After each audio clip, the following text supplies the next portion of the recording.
Christ as our life, joining God in His work. In this Christ as our life message, we will discuss the problem of the churches and people working independently from God. Joining God in His work.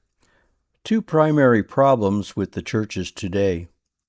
Number one, the churches are doing what they think is God's work and asking God to join them in the work.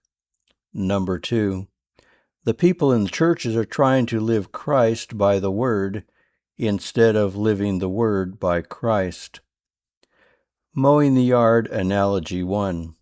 In Analogy 1, we know God, our Father, wants us to mow the yard. We want to please our Father, so we drag out the lawnmower and head out to mow the yard. We work really hard all day mowing the yard. We are tired and covered with sweat, but we are pleased because we did the will of our Father. The book our Father gave us says we should mow the yard, so we know our Father will be pleased with us. However, when we look at the yard we just finished mowing, it looks as if it had never been mowed. The reason for this is we did not mow where the Father wanted us to mow, when He wanted us to mow, and how He wanted us to mow. In effect, we were doing our own work, praying for our Father to join us in the work. Because His book told us we should mow the yard, we expected our Father to join us in the work. Our Father is pleased with us that we have a great desire to obey and please Him. However, the work is always God's work, not ours. We have to join God in His work instead of expecting Him to join us in our own work. This requires the church to be completely dependent on God. God's work is not a matter of just looking at the book to determine what God wants us to do. Doing God's work is a dynamic, daily activity that requires our being in subjection to Him and to seek His leading by faith. Mowing the yard, Analogy 2. In Analogy 2, we know God, our Father, wants us to mow the yard. We want to please our Father, so we drag out the lawnmower and head to the yard to begin mowing. We know what yard He wants us to mow because we were careful to ask Him. We even know that He wants us to mow the yard this morning.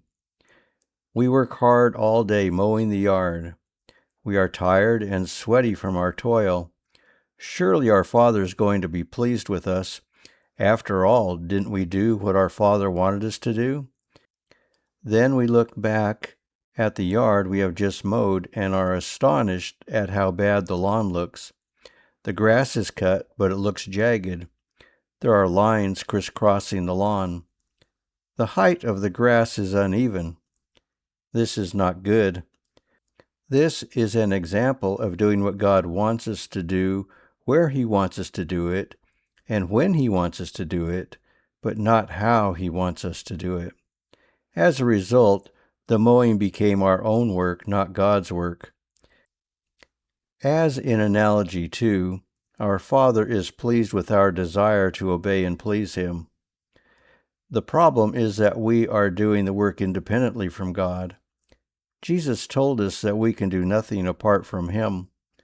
When our Father told us which yard to mow and when to mow, His plan was to mow the yard Himself through us. That is the how of mowing the yard. It is always God's work, not ours. All God's work is accomplished by God, doing through us as we live in complete subjection and dependence on Him. This is an example of our trying to live the life of Christ by obeying the Word instead of obeying the Word by living the life of Christ. In the first way, we are trying to obey the law. In the second way, we are living by God's grace through faith. Summary. Today's churches, almost without exception, are reading the instruction book and trying to do what they believe is God's will.